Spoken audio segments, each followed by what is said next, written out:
Guys, hello, welcome and welcome back to my YouTube channel. Guys, I'm Geneva. This is Geneva in general. And ever since Unrivaled League has kicked off, okay, it has exposed some ladies, okay, and their weaknesses when it comes to their basketball skills, while it has also shone a spotlight on the ladies who have strengthened their skills over the WNBA's off-season time. I've been seeing some commotion on Twitter about the Chicago Sky's now current head coach Tyler Marsh and the GM, everybody's favorite GM, Jeff Pagliacca. They said they had down in Miami, okay? They were actually seen having some discussions, having some conversation with both Dijonai Carrington and Courtney Vandersloot. This is an article from Chicago Sun-Times titled, "Do the Sky have a realistic shot at signing Courtney Vandersloot?" Okay, I'm not going to bore you with the entire article. I'm going to just read you some excerpts here and there.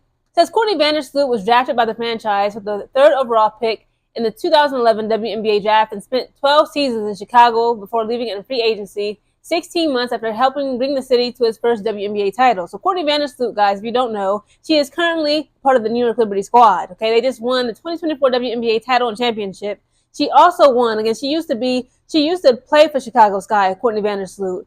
And she also won a title and championship for Chicago Sky as well. It says succeeding at signing Vandersloot will be an uphill battle. The Sky have the 3rd most cap space in the league, behind the Valkyries and the Sun, with $923,625 to spend in between 5 and 6 roster spots to fill, according to herhoopstats.com. What they don't have is a winning roster.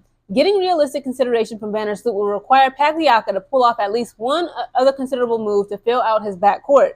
Since on Tuesday, Pagliacca and the new coach, Tyler Marsh, met with Vandersloot in Miami, according to multiple league sources. She is there playing in Unrivaled, the new startup 3-on-3 league, co-founded by Breanna Stewart and Nafisa Collier. They also met with the Sun guard, Dijonai Carrington, who was a restricted free agent.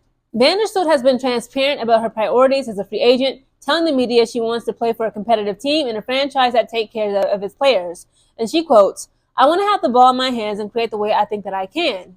It says the Sky are just one of multiple meetings Vandersloot will take this week. At this point, it's unclear who else Vandersloot is meeting with, but based on her resume and priorities, the Lynx, Aces, Storm, and Valkyries all provide interesting landing spots. Because returning to the Liberty seems unlikely based on how she was utilized during the finals. I mean, a win is a win, in my opinion. Like, you can say, as Courtney Vandersloot, she can walk around with her head held up high and have that pride in herself that, you know what, I've actually been able to accomplish winning 2 WNBA title championships, okay, on 2 separate teams. Since the Valkyries can offer Vandersloot a starting role and an opportunity to help lay the foundation for the franchise's culture in its first season. So guys, here's the thing, okay? It makes sense that, obviously that Tyler Marsh and both Tyler Marsh and Jeff Pagliacca are out on Unrivaled League, okay? They're down in Miami, okay? Not looking for the hoochie daddies. They're looking for player contention, some players that can actually contend with the playoffs in the upcoming 2025 WNBA season, because everybody and their mom can read the writing on the wall. Kennedy Carter is no longer a Chicago skyscraper. Okay, that skyscraper got knocked down. The building has collapsed, okay, unfortunately.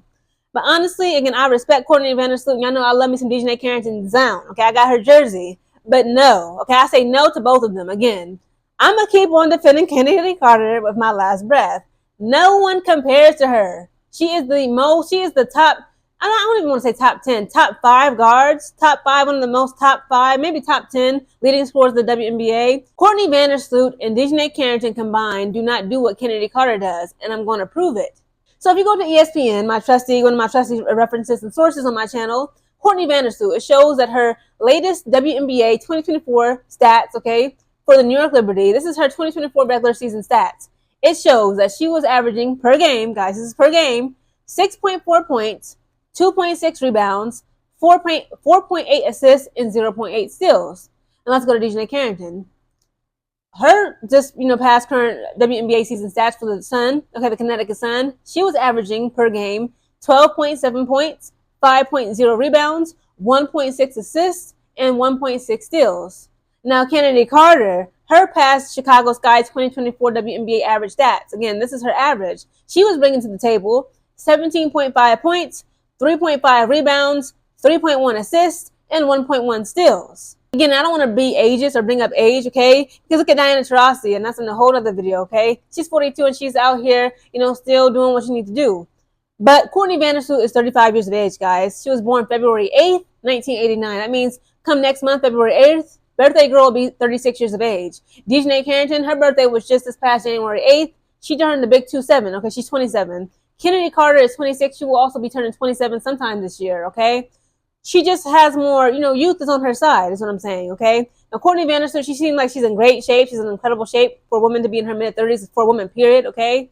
But I'm just saying, like, that age factor, we got to be real. It is very much, relevant when we talk about, who we want as a Chicago Sky. And also, another thing about Courtney Vandersloot that just puts me off is her height. Courtney Vandersloot is listed as standing at 5'8", okay? Again, Dijonai Carrington, she's listed at 5'11", okay? So she could be a skyscraper for real, okay? She's just right under 6 feet. Now, when she was on, she's probably like 6 feet, 6'1". Kennedy Carter stands at 5'9". She's a little skyscraper, but she's still a skyscraper nonetheless, okay? But it just doesn't make sense when you think about what Kennedy Carter provides for us. Guys, this is, again, like, this doesn't make any sense. You mean you're going to just throw Kennedy Carter away because, she got an attitude? And you're going to bring Courtney Vandersloot, who is going through aging? And then Dijonai Carrington, again, like, I love her down. But she can't shoot a home intruder if her life depended on it. Again, I said, like, if you look at her stats from back in the day, from high school to her collegiate level to now in the pros, the WNBA, her jump shot is just gone. Okay, I don't know what's going on with Dijonai Carrington. Her defensive skills is on lock. Okay, it's seatbelt season. But when it comes to putting that ball in the hoop, she just ain't got what it takes, like Kennedy Carter, specifically Kennedy Carter. Okay, again, if you combine Courtney Vandersloot and Dijonai Carrington's overall per average scoring, they almost match Kennedy Carter. Again, this is foolish. Tyler Marsh and Jeff Pagliacca ain't had no business going down to Miami trying to recruit people in Kennedy Carter's place. They wrong. I can kind of see Dijonai Carrington. Again, I like her. I wouldn't mind her. If somebody got to fill the shoes for Kennedy Carter, I wouldn't mind Dijonai Carrington, but she got to give us something. She got to give us some scoring abilities, okay? We need points on that board, period. But again, like, it would kind of work in her favor. She can get out of Connecticut, which, I mean, no offense to people from Connecticut. I've never been there. I actually want to travel all 50 states one of these days when I'm out the military. But I'm sure Dijonai Carrington would prefer living in Chicago than Connecticut, right? Also, I believe Chicago, Illinois is about like a 2.5 hour drive from Indianapolis, Indiana. Who's on that team, Indiana Fever, her girlfriend, Alyssa Smith.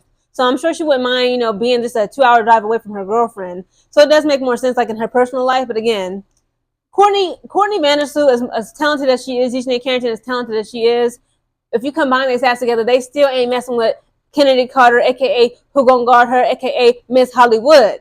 No one can replace Kennedy Carter, and that's just what it is.